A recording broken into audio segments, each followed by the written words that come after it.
이 시간에 함께 보실 말씀은 에스라 7장 1절에서 10절까지의 말씀입니다. 에스라 7장 1절에서 10절까지 말씀입니다.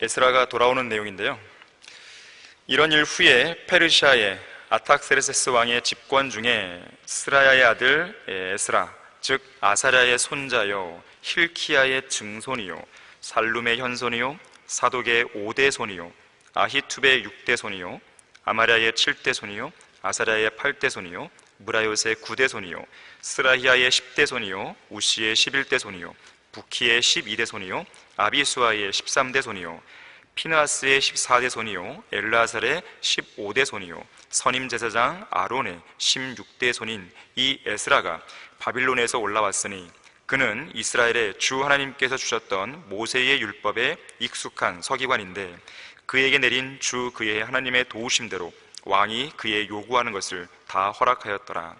아탁세르세스 왕 제7년에 이스라엘 자손과 제사장들과 레위인들과 노래 부르는 자들과 문지기들과 느림인들 중 얼마가 예루살렘으로 올라오니라. 이 에스라 혼자 올라온 게 아니라는 것이죠. 에스라가 왕의 제7년 다섯째 달에 예루살렘으로 왔으니 첫째 달 1일에 그가 바빌론을 떠나 그에게 내리신 그의 하나님의 선하신 손길에 따라 다섯째 달 1일에 예루살렘으로 왔더라. 에스라가 주의 율법을 찾고 그것을 행하고 규례들과 명령들을 이스라엘에게 가르칠 것을 마음으로 준비하였더라. 다 같이 설교를 위해 기도하도록 하겠습니다. 감사하신 주 하나님 아버지, 비록 어려운 시기이지만 우리들에게 이 아름다운 장소를 마련해 주셔서 영과 진리로 경배를 드릴 수 있고 또 하나님의 말씀을 들을 수 있는 이 기회와 특권을 허락해 주셔서 참으로 감사드립니다. 이 시간 우리의 마음을 성령으로 충만케 해주시고 오직 주님 한 분만으로 가득 채워주셔서 우리가 드리는 이 경배가 또 설교를 듣는 이 시간이 의미 없이 흘러가는 그런 헛된 시간이 되지 않도록 막아주십시오. 모든 마귀의 공격으로부터 보호해주시고 각자가 이 말씀에 집중함으로써 또 각자에게 주어지는 하나님의 그런 말씀으로 받아들임으로써 각자가 많은 유익을 얻고 또 성장할 수 있는 계기가 되게 해주십시오. 우리가 한층 더 성숙한 그리스도인이 될 수 있는 기반이 될 수 있도록 도와주시기 원합니다. 모든 걸 주님께 의탁드립니다. 주 예수 그리스도 이름으로 기도했습니다. 아멘. 이 시간 설교 제목은 에스라의 귀환입니다. 에스라의 귀환, 돌아왔다는 것이죠. 오늘이 7월 4일이죠. 7월 4일은 미국의 독립기념일입니다. 1776년 7월 4일 미국 동부 해안에 13개 식민지 대표자들이 모입니다. 당시에는 아직 서부까지 뻗쳐나간 상황이 아니었기 때문에 동부에 사람들이 몰려 있었습니다. 그곳에 13개 식민지 대표자들이 독립선언문에 서명을 하게 돼요. 그렇게 함으로써 영국으로부터 자유와 독립을 쟁취하기 위한 목적을 분명하게 천명하게 됩니다. 자, 미국은 어떤 나라입니까? 유럽의 여러 나라처럼 가증한 종교 창녀인 로마 카톨릭의 품에서 태어난 나라가 아니에요. 성경대로 믿는 침례교회의 신앙과 원칙 위에서 태동한 유일한 국가로서 성경과 더불어 시작한 나라입니다. 어떤 성경입니까? 여기저기 난도질 당한 로마 카톨릭 계열의 병개된 성경이에요? 결코 그렇지가 않죠. 하나님께서 영감으로 기록하시고 섭리로 보존하신 1611년에 영어 킹 제임스 성경입니다.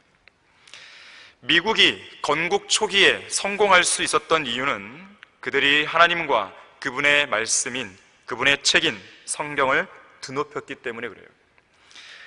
필라델피아 교회 시대에 킹 제임스 성경과 더불어서 가장 찬란하게 꼽힌 나라가 미국이었습니다. 7차례에 걸친 대각성 운동이 미국 전역을 휩쓸었고 한 개인과 가정과 국가를 망하게 하는 그 술의 제조와 판매와 유통을 금지하는 금주령이 1920년부터 1933년까지 무려 13년 동안이나 제정되기도 했던 바로 그 나라였어요. 조나단 에드워즈, 찰스 피니, D.L. 무디, 샘 존스, 윌버 체프만, 빌리 썬데이 등의 위대한 복음 전파자들을 통해서 열린 문과 열린 성경으로 점철된 그야말로 교회 시대의 전성기를 맞이한 나라가 바로 미국이었습니다. 하나님께서는 성경 말씀을 지키고 그분을 두려워하는 미국에 복을 주셔서 국가가 세워진 지 200년도 채 안 돼서 세계 제1의 슈퍼파워, 금세기 최고의 국가가 되게 하셨습니다. 어떤 나라가 위대한 나라입니까? 어떤 민족이 위대한 민족입니까? 제가 1년 전인가 한 번은 이 관련해서 제가 설교를 한 적이 있었습니다. 신명기 4장에 그 답이 나와 있어요. 잠깐만 찾아보겠습니다. 신명기 4장 6절에서 8절입니다. 신명기 4장 6절에서 8절까지를 보시면요,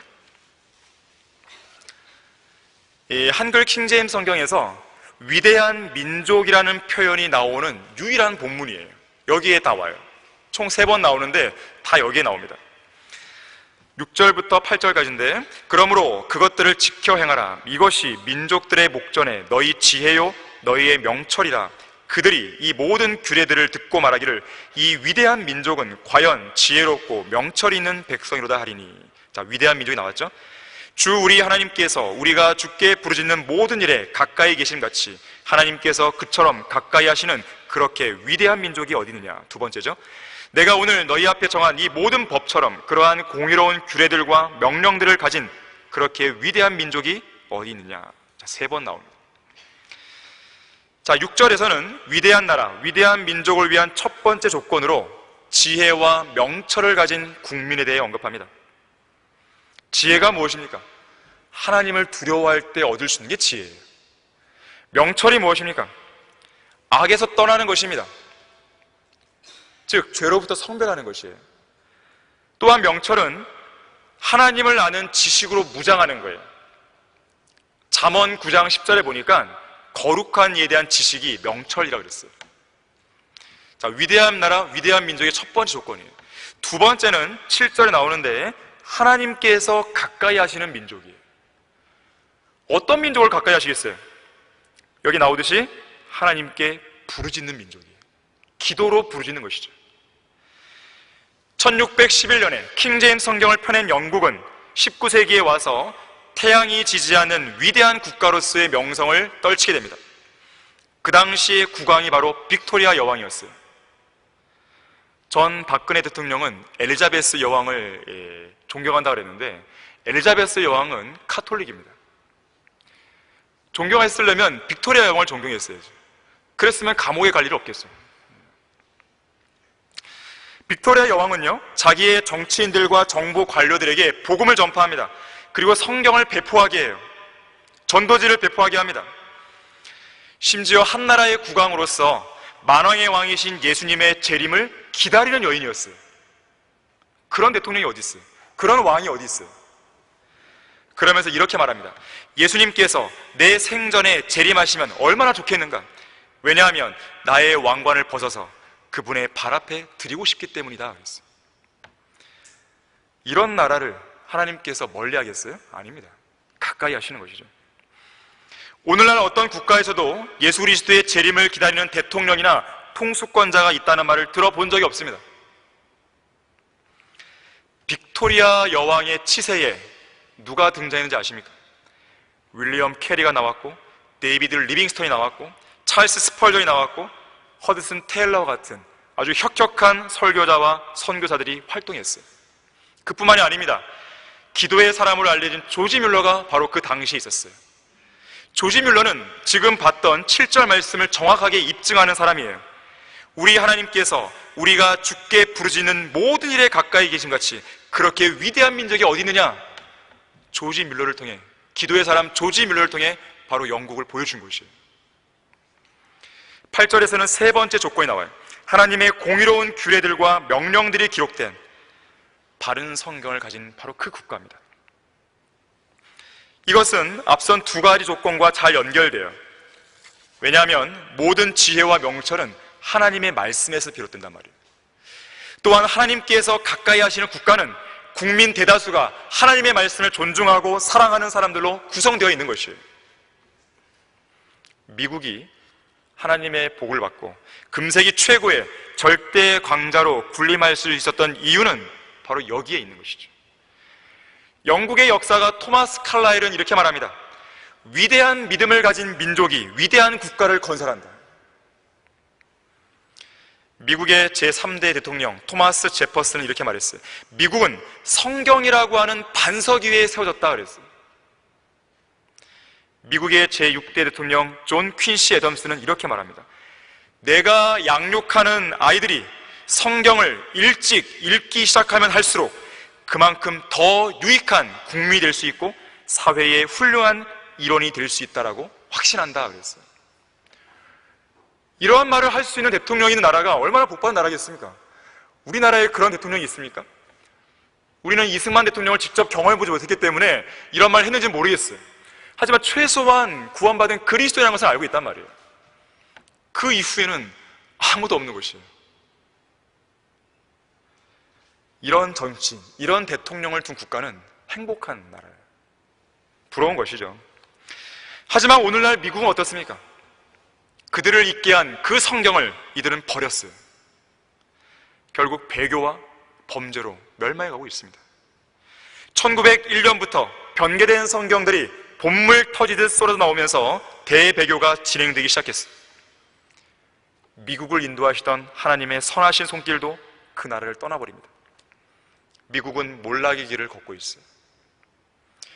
성경대로 믿는 위대한 사역자들이 수십만, 수백만 명에게 복음과 성경을 전파했던 그 시대는 끝나버린 것이에요. 프랭크 노리스, 보샹빅, 올리버 그린, 밥 존스 시니어, 릴 로버슨, 레스터 롤러프, 잭 카일스, 테오도르 랩, 찰스 플러, MR 디안, 잭 칙, 그리고 피터 러크만 등 많은 신실한 하나님의 사역자들이 모두 주님의 곁으로 가버렸습니다. 오늘날 교회들은 사람들을 끌어모으기 위해서 CCM을 동원하고 기독교 문화를 동원하고 록 음악을 동원하고 랩 찬양을 동원합니다. 댄서들이 나와서 춤을 추는 것이죠. 사람들의 정력에 따라 가려운 길을 즐겁게 해줄 아주 그럴듯한 말과 언변만 흘리고 있어요. 여자 같은 애송이 목사들과 권력과 탐욕과 음행에 사로잡힌 목사들이 설교 강단을 꿰차고 있는 것이죠. 오늘날 성경을 존중하지도 않았고 성경 말씀을 지키는 데 실패했고 하나님을 두려워하지 않는 미국은 더 이상 위대한 국가도 위대한 민족도 아닙니다. 그들은 그저 구약시대에 한때 위대한 국가였다가 망국의 길을 걸었던 이스라엘 민족의 전철을 그대로 밟고 있는 것이죠. 구약시대의 이스라엘은 하나님께서 가까이 하시는 민족이었습니다. 성막을 통해서 그들 진영 중심에 임재해 계시잖아요. 그런 민족이 어디 있어요? 어떤 민족이 그런 민족이 있었어요? 하나님께서는 당대 최강국이었던 이집트를 10가지 재앙으로 심판하시고 그분의 백성을 위대한 능력으로 출애굽시키셨잖아요. 그런 경험을 한 민족이 어디 있냐 이거예요. 다른 어떤 국가의 법들과도 확연하게 구분되는 위대한 율법이 그들에게는 주어졌습니다. 또 이러한 약속이 주어지잖아요. 내가 너희들을 하나님의 독특한 보물이 되게 하겠다. 거룩한 민족이 되게 하겠다. 제사장들의 왕국이 되게 하겠다. 물론 조건이 있죠. 율법을 잘 지켰을 때. 하지만 그런 약속을 받은 민족은 이 세상 어디에도 없었습니다. 유대인들이 유일했어요. 다윗과 솔로몬의 통치 80년의 기간은 어땠습니까? 이스라엘 역사상 최전성기를 구가했죠. 최대의 영토를 확보했죠. 그야말로 태평성대였습니다. 다윗을 통해서 주변 나라들이 평정되었어요. 그리고 솔로몬의 시대에는 전쟁이 없었습니다. 하지만 솔로몬의 배교 이래로 그들이 하나님과 율법을 존중하지 않고 버렸을 때 하나님께서도 그들을 버리십니다. 더 이상 그들과 가까이 하지 않으시는 것이죠. 결국 이들은 아시리아와 바빌론에 의해서 멸망하고 말았습니다. 오늘 우리가 보고자 하는 이 본문은 그렇게 이방 민족에 의해서 멸망한 이스라엘이 그 멸망에서 돌아온 때였던 거예요. 바빌론 포로에서 돌아온 시점이었습니다. 이들은 돌아와서 가장 먼저 했던 것이 뭐냐면 성전 재건이었어요. 성전 재건이 많은 방해에도 불구하고 완성됩니다. 그리고 그 일이 끝났을 때 때마침 가장 적절한 시기에 제사장이자 서기관인 에스라가 이스라엘 땅으로 귀환하고 있는 것이죠. 에스라는 첫 번째 귀환 때 온 게 아닙니다. 코레스 왕, 페르시아의 코레스 왕이 칙령을 내렸을 때 제1차 포로 귀환이 이루어져요. 그때 에스라는 오지 않아요. 그러나 아탁세르세스 왕의 칙령에 따른 제2차 귀환 때 돌아오게 됩니다. 오늘 본문 7절에 보니까 이때를 가리켜서 아탁세르세스 왕 제7년의 일이었다라는 말씀하고 있어요. 우리가 이제 내용을 보면 알겠지만 성전 재건이 완공되었을 때 에스라가 돌아왔다는 것은 결코 우연한 일이 아니었습니다. 이것은 하나님의 섭리적인 계획과 인도하심의 결과였어요. 자, 그런 면에서 보면 에스라는 하나님께서 분명한 의도와 목적을 가지고 보내신 하나님의 신실한 일꾼이었습니다. 자, 첫 번째로 에스라는 대제사장 힐키야의 손자였다 그랬습니다. 본문 5절에 보니까 에스라는 아론의 16대 손이었어요. 그리고 1절에 보니까 힐키야의 증손자, 그리고 스라야의 아들로 소개되고 있습니다. 힐키야가 누굽니까? 힐키야는 남왕국 유다의 마지막 개혁이 있었을 때, 그것이 바로 이제 요시야 왕의 개혁이었거든요. 그 개혁을 주도했던 대제사장이었어요. 특히 힐키야는 요시야 왕의 명령을 받고 성전을 개수합니다. 수리해요. 그런 과정에서 뭘 발견하냐면 오랜 기간 한쪽 구석에 방치되고 외면당해왔던 율법책을 발견하게 돼요.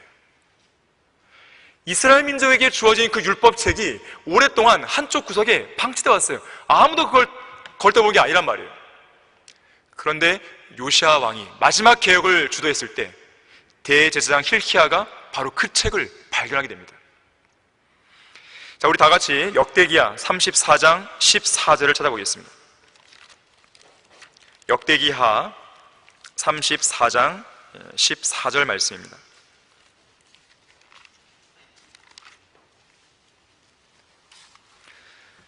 자, 그들이 주의 전으로 가져온 돈을 꺼낼 때 제사장 힐키야가, 바로 에스라의 증조부죠, 모세가 준 그의 주의 율법책을 발견하였더라.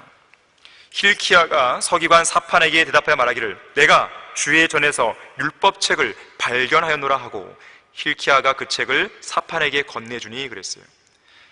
이때 사판은 율법책을 들고 요시야 왕에게로 가져갑니다. 18절 보세요. 그때 서기관 사판이 왕에게 고하여 말하기를 제사장 힐키야가 내게 책 한 권을 주었나이다 하고 사판이 그 책을 왕 앞에서 읽더라 그랬어요.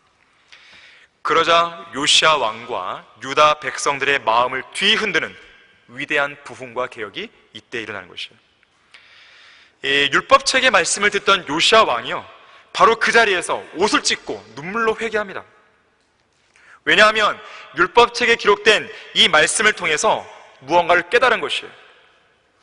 남왕국 유다가 그 말씀에 경청하지 않음으로써 얼마나 큰 죄를 지었는지 알게 돼요. 그리고 그들을 향한 하나님의 진노가 얼마나 크게 임했는지도 깨닫게 됩니다. 이때 마음이 겸손해져요, 요시야가.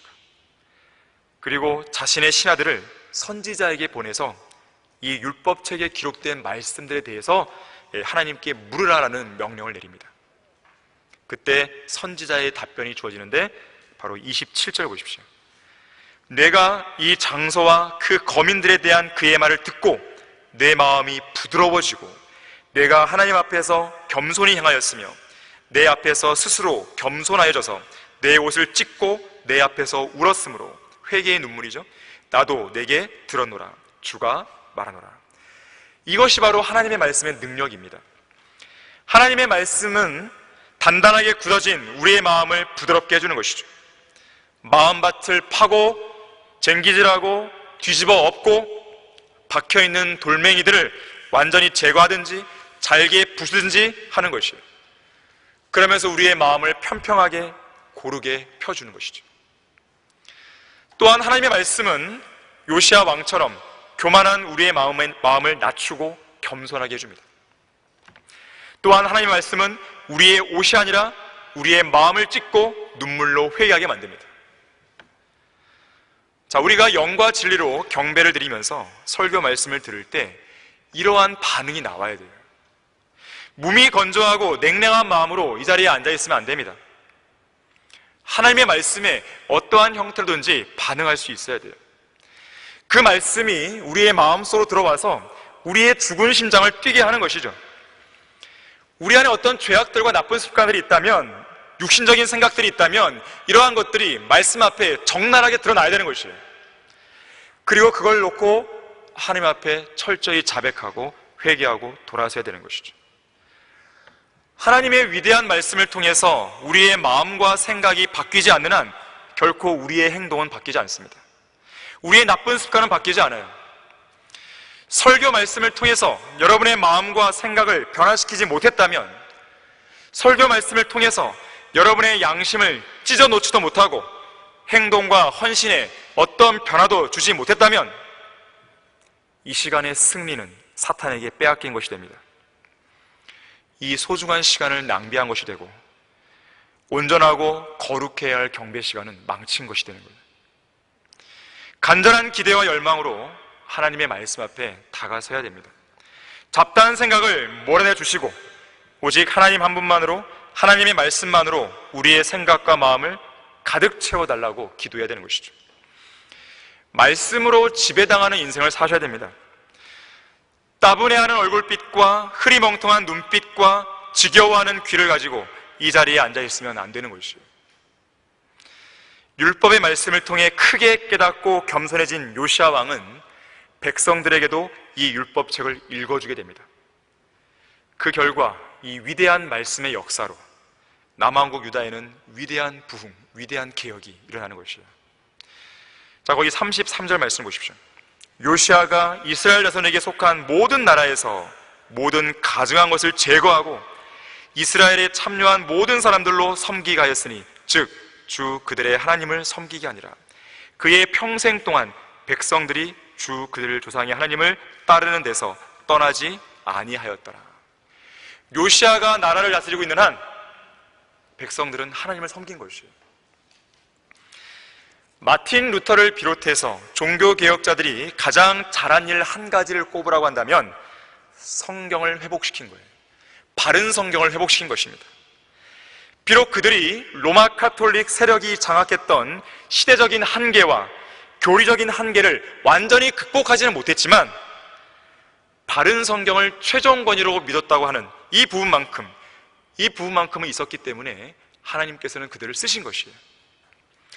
더 나아가서 바른 성경을 회복했다는 사실 그 자체는 카톨릭으로부터 빠져나올 수 있는 그 길을 열어준 것이에요.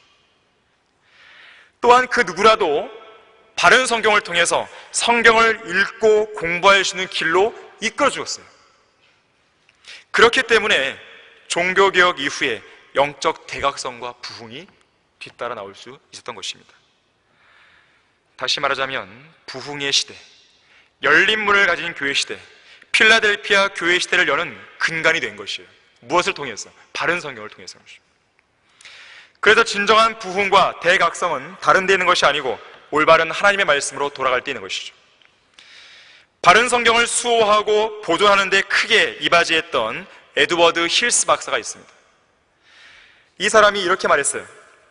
종교개혁을 주도한 주요 원리들 가운데 하나는 개혁자들이 성경의 유일하고 절대적인 권위를 믿었다는 것이다 그랬어요.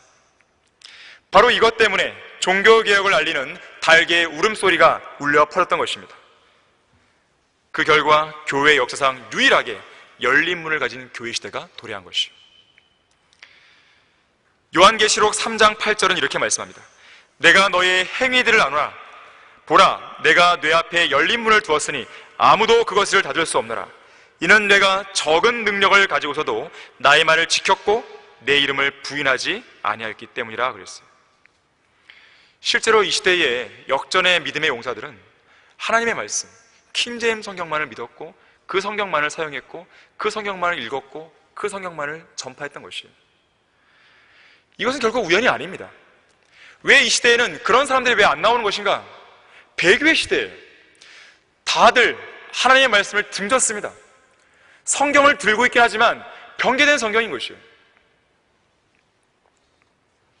하지만 우리에게는 필라델피아 시대의 사람들이 믿었던 바로 그 성경이 들려 있어요. 주님 안에서 의미 있고 위대한 인생을 살고 싶다면 이 성경에 여러분들의 인생을 걸어야 됩니다. 주님께서 원하시는 성공적인 인생을 살고 싶지 않으세요? 그렇다면 하나님의 말씀의 위대한 능력을 믿으셔야 돼요. 우리의 마음이 이 위대한 말씀으로 가득 찼을 때 일어날 수 있는 그 대각성, 그걸 기대하셔야 돼요. 하나님의 말씀이 우리의 마음을 사로잡았을 때 일어나는 삶의 변화가 어떠한 것인지를 기대하셔야 됩니다. 그걸 기대하는 사람이라면 이 성경에 승부를 거셔야 돼요. 인생의 전부를 걸라는 말입니다. 그냥 발 한쪽 잠깐 담그라 그런 말이 아니에요. 일주일에 한 번 교회 나오는 것, 예배드리러 나오기 위해서 이 날, 이 시간만 여러분이 잠깐 이 말씀의 맛을 맛보라는 것이 아닙니다. 여러분의 삶 자체가 하나님의 바른 말씀으로 지배돼야 돼요. 이 말씀으로 살고 이 말씀으로 죽어야 됩니다. 비록 이 시대는 순교자의 시대는 아니지만 우리는 순교자의 각오를 가지고 이 말씀을 가지고 살아야 되는 것이에요. 그런 마음이 없이는 우리는 대각성과 부흥과 어떤 변화를 기대할 수 없습니다. 절대로 그런 건 나올 수가 없어요. 하나님의 말씀에 완전히 파묻혀 살아야 돼요. 몰입해야 됩니다. 세상 사람들 보세요. 돈을 벌기 위해서, 승진하기 위해서 얼마나 몰입해요. 얼마나 인생의 승부를 걸어요. 얼마나 많은 시간을 투자하고 아예 가정도 포기하고 아내도 포기하고 다 포기하잖아요. 옛날에 이건희 회장이 그런 말 했잖아요. 그 유명한 말 남겼잖아요. 이 회사가 바뀌려면 아내 빼고 다 바꾸라고. 정말 삼성은 다 바꿨어요. 그래서 확 성장해 나갔잖아요. 자, 우리는 삶의 모든 걸 바꿔야 됩니다. 모든 초점을 말씀으로 맞춰야 돼요. 그렇지 않으면 성경대로 믿는 그런 믿음, 그러한 삶은 우리 안에 이루어질 수가 없어요. 말씀으로 모든 걸 여러분들이 초점을 맞춰야 돼요. 자, 이처럼 요시아 왕의 마지막 개혁에 있어서 부흥과 각성의 견인차 역할을 했던 장본인이 바로 대제사장 힐키야였습니다. 바로 그런 힐키야의 증손자인 에스라가 오늘 본문에서 이스라엘 땅으로 귀환하고 있는 것이죠. 자, 에스라는 하나님께서 분명한 의도와 목적을 가지고 보내신 하나님의 신실한 일꾼이었습니다. 자, 두 번째로 에스라는 모세의 율법에 익숙한 서기관이었다 그랬어요. 본문 6절을 다시 한번 보겠습니다. 이 에스라가 바빌론에서 올라왔으니 그는 이스라엘의 주 하나님께서 주셨던 모세의 율법에 익숙한 서기관인데 그에게 내린 주 그의 하나님의 도우심대로 왕이 그의 요구하는 것을 다 허락하였더라. 마치 에스라의 증조부였던 힐키야가 모세가 준 주의 율법책을 발견함으로써 남왕국 유다의 마지막 개혁과 부흥을 주도했던 것처럼 이제는 모세의 율법에 익숙한 에스라가 이 성전이 완공된 시점에서 또 하나의 부흥과 또 하나의 개혁을 일으키기 위해서 돌아오는 거예요. 이 적절한 시점에서 에스라가 귀환한 것은 다른 데 있는 것이 아니에요. 딱 한 가지의 목적인데 백성들에게 하나님의 율법을 가르치기 위한 것이었어요. 거기에 대한 적임자였습니다. 10절 말씀을 보십시오. 에스라가 주의 율법을 찾고 그것을 행하고 규례들과 명령들을 이스라엘에게 가르칠 것을 마음으로 준비하였더라 그랬습니다. 율법을 가르친다는 것은 무슨 말일까요? 성별이에요. 율법을 가르친다는 것은 하나님을 향해 성별하는 것을 의미합니다. 지금 바빌론 포로에서 돌아온 백성들의 상황을 지켜보세요. 이들은 오랫동안 이방인들과 어울려 살았기 때문에 이방인들의 습관에 젖어 있었습니다. 그래서 이들이 온전한 경배를 드리기 위해서는 율법을 통해서 성별을 배워야 했던 것이에요. 이 일을 위해서 에스라가 선택된 것은 적절한 일이었습니다. 당시 예루살렘에서 1차 귀환 때 돌아온 제사장들이 있긴 했지만 그들은 율법을 온전하게 알거나 온전하게 가르칠 만한 그런 역량이나 자격이 없었어요. 그래서 에스라가 제사장이요 동시에 서기관으로서 율법에 관한 박사로서 돌아오고 있는 것이에요. 율법에 익숙한 서기관이었다.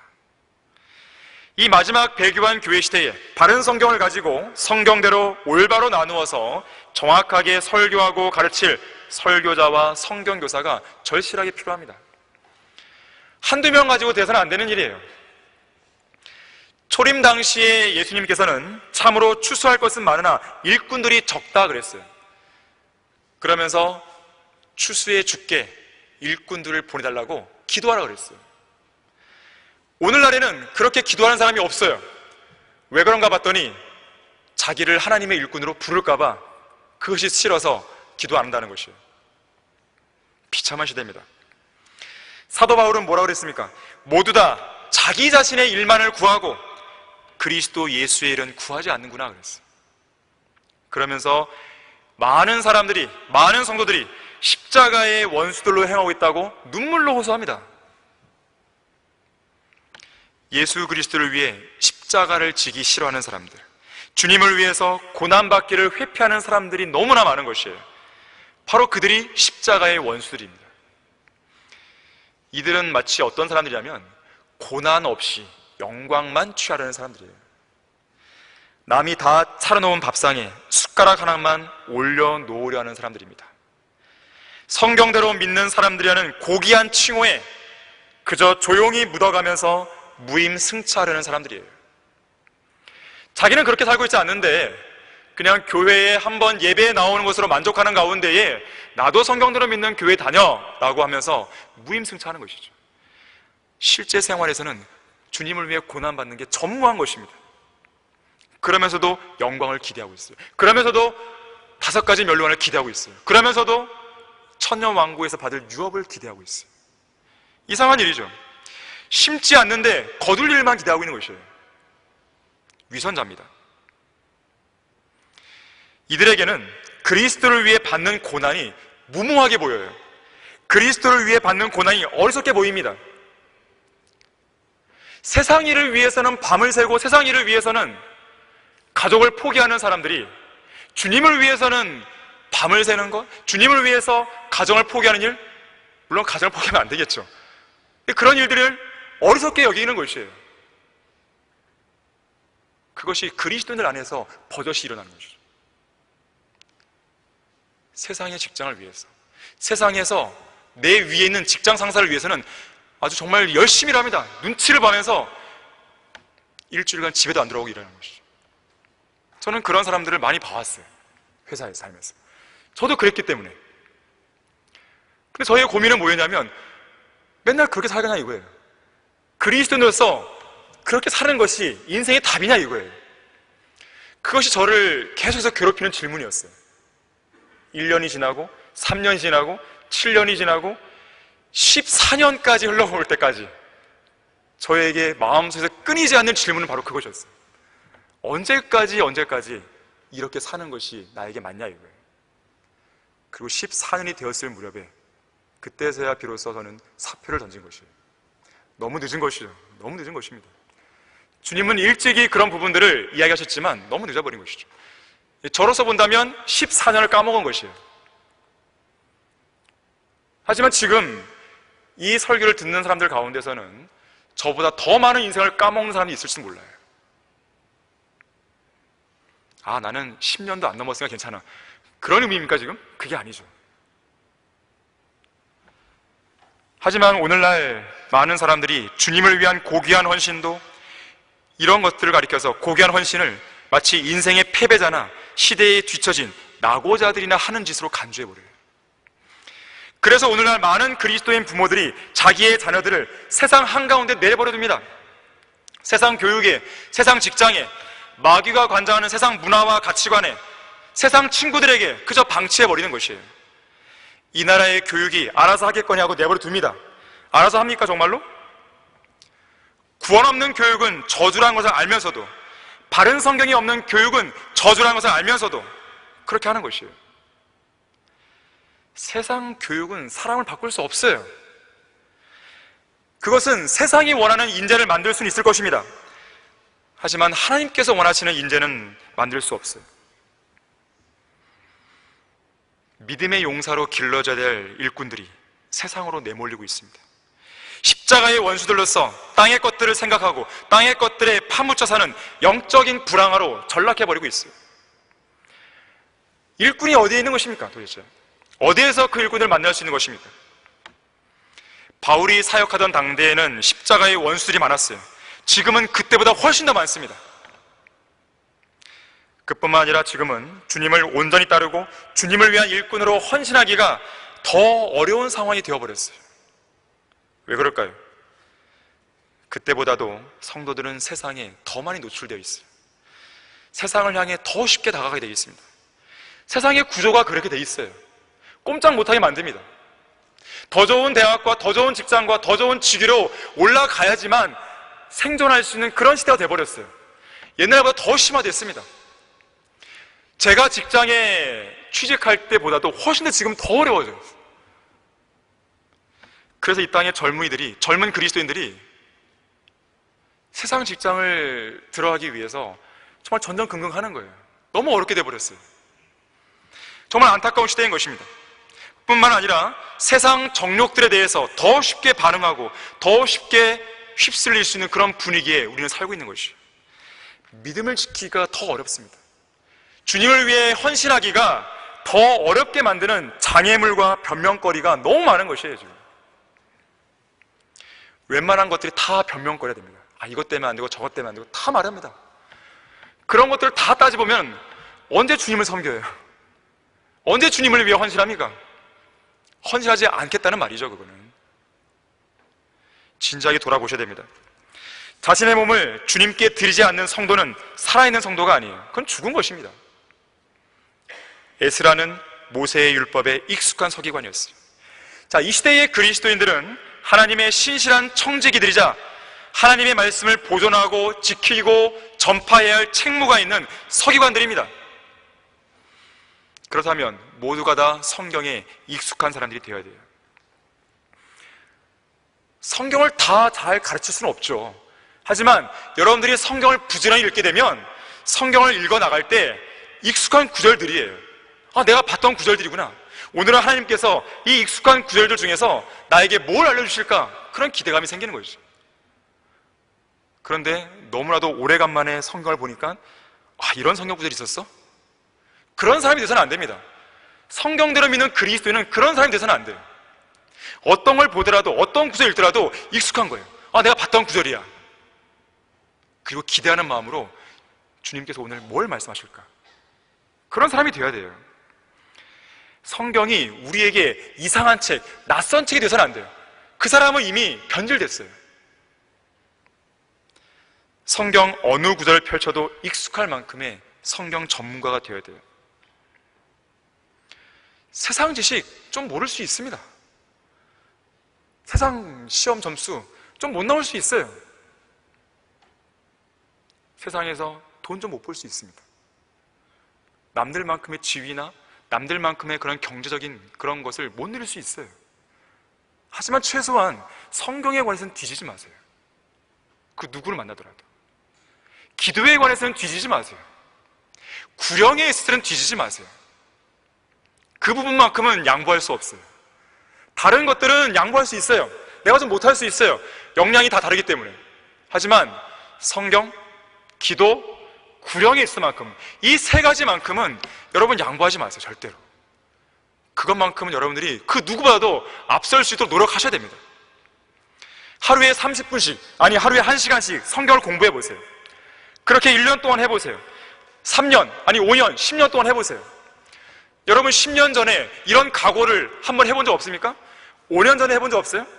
아니면 작년에 나는 내년에 또 한 해가 주어지면 이렇게 해볼 거야. 올 초가 시작될 때 그렇게 결심 안 해봤습니까? 근데 그렇게 했나요? 주님은 물론 내일 오실 수 있겠죠. 아니 지금 당장 오실 수 있겠죠.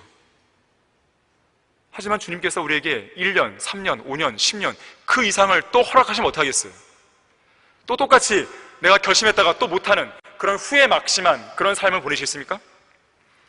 올 한 해도 상반기가 지나가 버렸어요. 6개월이. 언제 그랬나 듯이. 바울은 디모데에게 내가 갈 때까지 읽는 것과 권고하는 것과 교리에 전념하라 그랬어요. 전념하고 계십니까?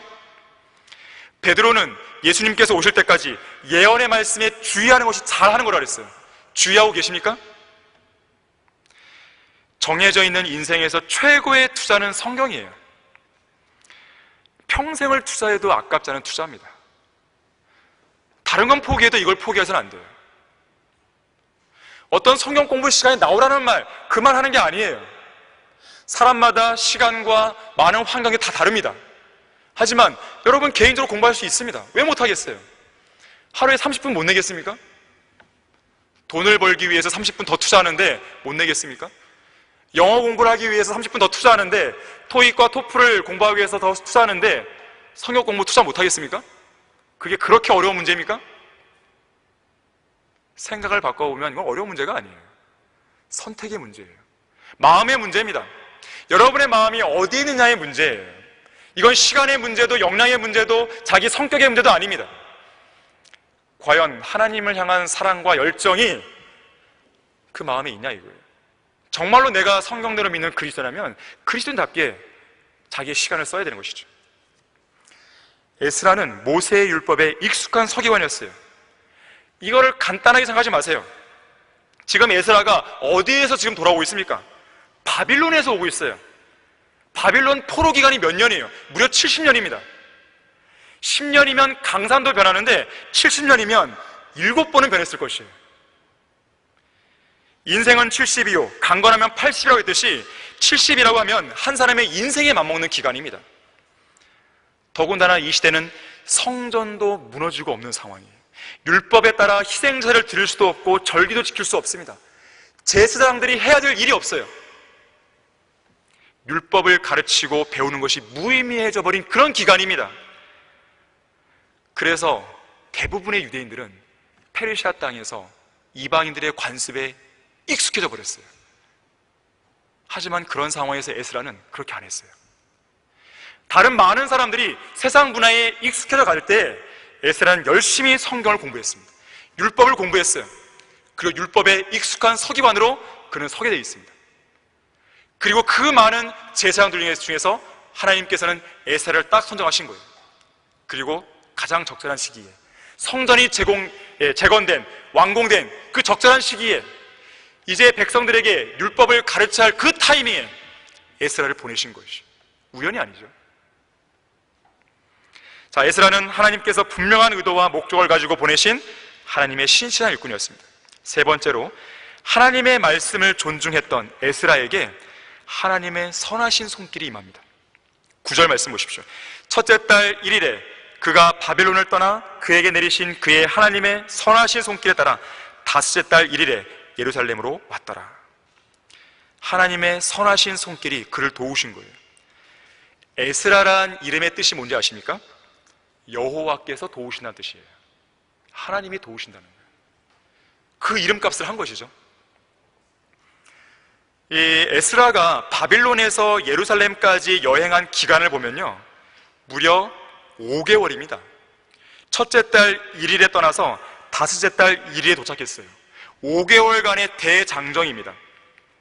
하나님의 선하신 손길이 아니었다면 불가능한 여정이었어요. 우리의 인생 여정도 70년 이상이 되는 대장정의 여정입니다. 그래서 하늘나라로 가는 이 순례자의 여정에는 반드시 하나님의 선하신 손길이 있어야 됩니다. 그 손길이 없으면 우리는 이 경주를 완주할 수 없어요. 그래서 사도 바울이 고린도전서 15장 9절과 10절에서 이렇게 고백하죠. 나는 사도들 가운데서 가장 작은 자요 사도라 불리기도 적합지 못한 자니 이는 내가 하나님의 교회를 박해하였기 때문이라. 그러나 하나님의 은혜로 지금의 내가 되었고 또 내게 주신 그분의 은혜가 헛되지 아니하여 그들 모두보다 내가 더 많이 수고하였으나 그것은 내가 아니요 나와 함께 하신 하나님의 은혜로다 그랬어요.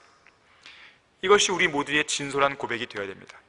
오늘의 내가 있기까지, 이 자리에 앉아 있기까지, 가증한 죄인이었던 우리가 구원을 받기까지, 여기저기 세상 풍조에 휩쓸려 다니며 방황했던 우리가 바른 성경을 찾아서 성경대로 믿는 사람들의 대열에 서기까지 하나님의 은혜와 하나님의 섭리적인 손길이 아니었다면 그건 불가능하다고 우리는 고백할 수 있어야 돼요. 뿐만 아니라 장차 휴거돼서 셋째 하늘에서 주님 앞에 설 때까지 하나님의 은혜와 하나님의 섭리 손길이 있었습니다라고 고백할 수 있어야 돼요. 실제로 그러한 손길은 지금도 임하고 있어요. 과거도 그랬고 지금도 그렇고 앞으로도 임할 것이에요. 디모데후서 4장 18절에서는 이렇게 말합니다.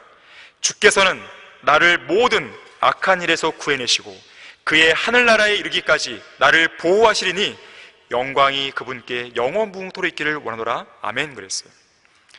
이것이 우리의 고백이 왜 못 되겠습니까? 고백이 되어야 되는 거예요. 모든 그리스도인의 삶은 하나님의 은혜의 손길로 시작해서 하나님의 은혜의 손길로 마감하는 인생입니다. 1883년 다니엘 웹스터 휘틀이라고 하는 이 사람은 성도들에게 잘 알려진 나는 확실히 안 해라는 찬송 시안을 작사합니다. 이렇게 돼 있어요. 아, 하나님의 은혜로 이 쓸데없는 자를 왜 구속하여 주는지 나는 알 수 없도다. 왜 내게 굳센 믿음과 또 복음을 주셔서 내 마음이 항상 편한지 나는 알 수 없도다. 왜 내게 성령을 주셔서 내 마음을 감동하여 주 예수를 믿게 하는지 나는 알 수 없도다. 이 초로 인생을 살 동안 내 갈 길이 편할지 혹은 환난과 고통을 당할지 나는 알 수 없도다. 주님 언제 다시 오실지 밤일는지 낮일는지 또한 주님 만날 처소도 나는 알 수 없도다. 이 다니엘 휘틀은 매 구절마다 알 수 없도다라는 말로 계속 끝을 맺어요. 하지만 그에게 베풀어 주신 하나님의 은혜를 정말로 모르기 때문에 알 수 없다라고 한 게 아니죠. 역설적인 표현입니다. 나는 확실히 알고 있노라. 이 확신의 고백을 강력하게 표명하기 위해 역설적으로 고백한 것 뿐입니다. 그래서 이 찬송가 후렴에는 이렇게 나오는 거예요. 내가 믿고 또 의지하는 분은 나의 모든 형편을 잘 아시는 주님이며 또 그분께서 항상 보호해 줄 것을 나는 확실히 아네 라고 하는 것이에요. 이 찬송가의 근거 구절이 되었던 것이 디모데 후서 1장 12절이에요. 이는 내가 믿은 분을 알고 내가 위탁한 것을 그날을 대비하여 그분께서 능히 지키실 줄을 확신함이라 그랬어요. 여러분도 이러한 사실을 확신합니까? 여러분이 믿고 있는 주님이 어떤 분이시고 그분께서 어떤 은혜를 베풀어 주셨는지, 과거에 어떻게 하셨는지, 또 지금 어떻게 은혜를 베풀고 계신지, 또 앞으로 어떠한 은혜를 베푸실 것인지 그걸 확신하고 계세요? 우리는 그러한 확신이 있어야 돼요. 그러한 확신이 있을 때 우리가 만나는, 우리가 직면하는 모든 고난과 어려움들을 이길 수 있어요. 자, 이렇듯 에스라의 여정에는 하나님의 선하신 손길이 있었습니다. 특히나 하나님의 선하신 손길은 에스라에게 내려줬던 아탁세르스 왕의 칙령의 내용을 보게 되면 더 분명해져요. 거기 13절 말씀 보세요. 내가 칙령을 내리노니 나의 나라에 있는 이스라엘 백성과 그의 제사장들과 레위인들 중 예루살렘으로 올라가고자 자원하는 모든 자는 너와 함께 갈지니라 그랬어요. 에스라가 그래서 떠나는 것이에요. 에스라와 함께 했던 사람들이 1754명이나 돼요. 에스라 8장에 보게 되면. 또 에스라 7장 14절에서 23절을 보게 되면 은과 금, 하나님의 성전을 위해 자원하여 바치는 희생 제물, 성전 기명 등을 아탁세르스 왕이 아주 적극적으로 지원합니다. 하나님께 경배하고 제사 드릴 수 있는 모든 것들을 구비하도록 재정적인 지원을 아끼지 않는 거예요. 심지어 24절에서는요 면세 특권까지 부여합니다. 놀랍지 않습니까? 하나님을 섬기는 것과 전혀 무관했던 이방인 이 왕이 유대인 성전 경배를 위해서 전폭적인 지지를 하는 거예요. 지원하는 것입니다. 하나님의 강력한 손길이에요. 잠언 21장 1절에서는 왕의 마음이 주의 손안에 있음이 마치 강의 물 같으니 그가 원하시는 곳이면 어디로라도 그것을 돌이키시니라 그랬어요. 중국 선교사 허드슨 테일러가 자주 확신에 차서 했던 말이 있어요. 사람을 움직이는 일은 오직 기도를 함으로써 하나님을 통해서만 할 수 있다고 그랬어요. 여러분이 어떤 사람과의 갈등이 있으세요? 권면을 해도 말을 잘 안 들어요? 안 바뀝니까? 기도하세요. 기도를 하면 하나님께서 그 사람을 바꾸십니다. 그걸 목도하세요. 이렇게 하나님의 선하신 손길과 목적에 맞게 에스라 역시나 잘 준비된 서기관이었어요. 거기 25절 보세요. 너 에스라는 내 손에 있는 내 하나님의 지혜를 쫓아 내 하나님의 율법을 아는 자들로 행정관과 재판관들을 삼아 강 저편에 있는 모든 백성을 재판하게 할지니라. 또 너희는 율법을 알지 못하는 자들을 가르치라 그랬어요. 자, 에스라가 귀환하는 가장 중요한 목적이 나오는 거예요. 율법을 가르치고 율법에 따라 재판하는 일이었습니다. 진정한 영적 회복에 있어서 가장 중요한 일은 하나님의 율법, 하나님의 말씀을 올바로 가르치고 확립하는 일이에요. 진정한 영적 부흥과 개혁을 시작하는 것, 그리고 진정한 부흥과 개혁을 지속시키는 것, 성경대로 믿는 믿음을 시작하는 것, 성경대로 믿는 믿음을 지속하는 것, 이 원동력은 하나님의 말씀에 있어요. 부지런히 말씀을 배우고 부지런히 말씀을 읽고 부지런히 말씀을 가르쳐야 할 이유가 바로 여기에 있는 것입니다. 왜 어떤 성도들은 열정이 냄비처럼 갑자기 끓어올랐다가 갑자기 식어버리는 것입니까? 왜 주일 예배 때는 설교 말씀을 통해서 깨닫고 진지하게 헌신했다가도 월요일만 되면 다시 세상적이고 육신적인 성도로 전락해버리는 것이에요? 왜 믿음과 열정이 오래 지속되지 않는 것입니까? 왜 영적 성장이 정체되고 왜 믿음이 표류하는 것입니까? 왜 이 배교한 시대에는 필라델피아 교회 시대 같은 대대적인 규모의 부흥이 왜 안 일어나는 것이에요? 왜 이 배교한 시대에는 하나님을 위한 헌신된 일꾼들을 찾아볼 수 없냐 이거예요. 살아계신 하나님의 위대한 능력을 경험하지도 못하고 매 순간 죄에 질질 끌려다니면서 아무런 간증도 없이 무기력한 삶을 살아가게 되는 그 이유가 과연 무엇이냐 이거예요. 이 모든 이유들은 딱 한 가지로 귀결됩니다. 그리스도인의 힘이자 삶의 원동력인 하나님의 말씀을 읽고 묵상하고 공부하는 이 일에 소홀히 했기 때문에 그래요. 인간은 지성, 감정, 의지를 가진 인격체이지만 우리의 신앙생활을 주도적으로 이끌어가고 성장시키는 것은 지성이나 감정이 아니에요. 지성도 지성이지만 감정이나 느낌으로 신앙생활을 유지하려고 하는 것은 어리석은 짓입니다. 그런 사람은 피동적인 그리스도인이 되기 쉬워요. 그리스도인이 피동적이 되면 마귀의 먹잇감이 되는 것은 시간 문제입니다. 그리스도인의 신앙생활은 지성이나 감정이 아니라 오직 의지에 따른 믿음으로 끌고 가셔야 돼요. 주도적이고 능동적이고 그런 믿음을 써야 감정은 따라오게 돼 있어요. 구령하러 나가고 싶은 마음이 들 때까지 기다리면 평생 구령 못합니다. 내가 예배를 드리고 싶은 마음이 들 때까지 기다리면 평생 예배를 못 드립니다. 내가 성경을 펼쳐서 읽고 싶은 마음이 들 때까지 기다리면 평생 읽지 못합니다. 뭐가 필요하죠? 내가 읽으면 되는 거예요. 의지에 따른 믿음을 가지고 성경을 펼쳐 읽는 것이에요. 구령하러 나가는 것이에요. 주님을 섬기는 헌신을 보여주는 것이에요. 몸을 드리는 것입니다. 예배에 나오는 것이에요. 말씀을 듣기 위해 귀를 여는 것이에요. 여기는 지성과 감정이 먼저가 아닙니다. 믿음이 먼저입니다. 그러면 그 이후에 일어나는 역사를 기대해 보세요. 여러분의 마음속에 엄청난 소용돌이가 오게 됩니다. 하나님께서 주시는 그런 복들과 평안과 기쁨과 능력이 쉴 새 없이 몰려오는 것이에요. 믿음입니다. 그리스도인의 신앙생활은 바로 여기에 있는 것이. 무엇보다도 하나님의 선하신 손길은 에스라처럼 하나님의 말씀을 존중했을 때, 말씀에 익숙한 사람이 되었을 때, 그 말씀과 내가 하나가 되었을 때 그 손길을 경험할 수가 있는 것이. 결론을 맺겠습니다.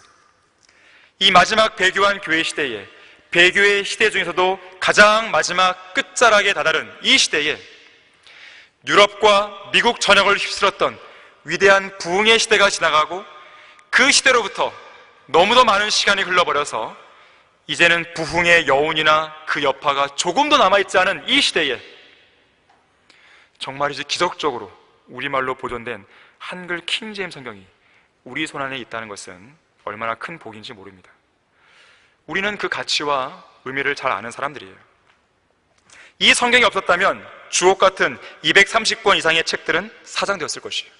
이 성경이 없었다면 이 땅에서는 신실한 거리 설교자들과 구령자들이 나올 수가 없었습니다. 이 성경이 없었다면 이 나라에는 부흥다운 부흥을, 개혁다운 개혁을 시작조차 못했을 것입니다.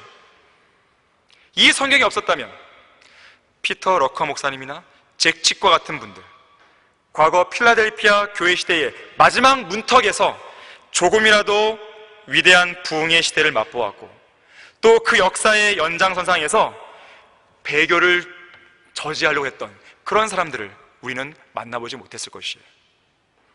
자, 이러한 복들을 우리가 누릴 수 있는 것은 한글 킹제임스 성경이 가져온 열매입니다. 자, 그렇다면 그 복들의 의미와 소중함을 아는 우리가 해야 할 일은 과연 무엇일까요? 저는 어려운 이야기를 하고자 하는 것이 아닙니다. 당연히 부지런히 성경을 듣고 성경을 읽고 묵상하고 암송하고 공부하고 전파하고 실행하는 것이에요. 한 번은 어떤 손자가 그리스도인이었던 할머니에게 이렇게 물었습니다. 할머니는 왜 맨날 성경만 읽고 계세요? 그때 할머니는 얼굴에 인자한 미소를 지으며 이렇게 답합니다. 그건 말이야, 할머니는 기말고사를 대비해서 지금이라도 벼락치기를 하고 있는 것이야. 그랬어요. 얼마 남지 않았습니다. 정말 얼마 안 남았어요. 끝을 향해 달려가고 있습니다. 언제까지 여러분들은 말씀에 있어서, 기도에 있어서, 구령에 있어서, 헌신에 있어서 뒤로 계속 처져만 있을 것입니다. 다가오셔야 됩니다. 믿음으로 적극적으로 나오셔야 돼요. 그리고 주님께 그 이후의 모든 것들을 맡기셔야 되는 것이죠. 알버트 가너 목사가 이렇게 말합니다. 구원받은 아이들은 성경을 들려주면 놀라워하고 재미있어한다. 거듭난 부모들은 성경적인 원리들이 거룩하고 본받을 만한 가치가 있다는 사실에 전적으로 동의한다. 하나님을 믿는 노인들은 침침한 눈에도 불구하고 몇 시간이 걸리든 하나님의 약속들을 읽으면서 주님의 복들과 보장된 삶에 대해 귀를 기울인다. 기록된 말씀의 책장을 넘기다 보면 눈에서는 눈물이 흘러내리고 순례자의 어두운 길을 믿음으로 걸어온 성도들은 인생의 황혼이 질 무렵 그 어두운 골짜기의 여정을 아무런 두려움 없이 영광스러운 승리로 마감할 수 있다. 지난 2000년간의 교회사에서 사악한 죄인들은 성경과 그 메시지를 거부하고 조롱했으며 성경을 모욕하고 불태웠다. 그러나 말씀의 능력과 영향력은 지금도 지속되고 있고 앞으로도 영원히 그럴 것이다. 하나님의 말씀인 한글 킹제임스 성경을 사랑하고 존중하고 최종 권위로 믿고 실행으로 옮기고 그리고 그 성경의 영향력 아래에서 진정한 자유와 또 평안과 힘과 능력과 또 풍성한 삶을 누리는 여러분이 되기를 간절히 바라는 것이에요. 다 같이 기도하겠습니다. 위대하신 주 하나님 아버지, 저희들에게 위대한 말씀을 주셨습니다. 이 말씀 안에 우리가 거해야 되고 또 이 말씀으로 우리는 변화를 받아야 되며 또 이 말씀으로 사로잡히고 또 지배당해야 됩니다. 그러한 삶을 우리가 살 수 있도록 해주십시오. 우리가 지금까지 그 부분에서 소홀히 했다면 이제 우리에게 남은 그 생애라도, 그것이 얼마나 남았든지 간에 남은 생애라도 우리가 하나님의 말씀에 지배당하는 그러한 삶을 살게 해주십시오. 그야말로 성경대로 믿는 그리스도인의 삶을 살 수 있도록 저희들을 독려해 주시고 힘을 주시길 원합니다. 감사를 드리며 주 예수 그리스도 이름으로 기도했습니다. 아멘.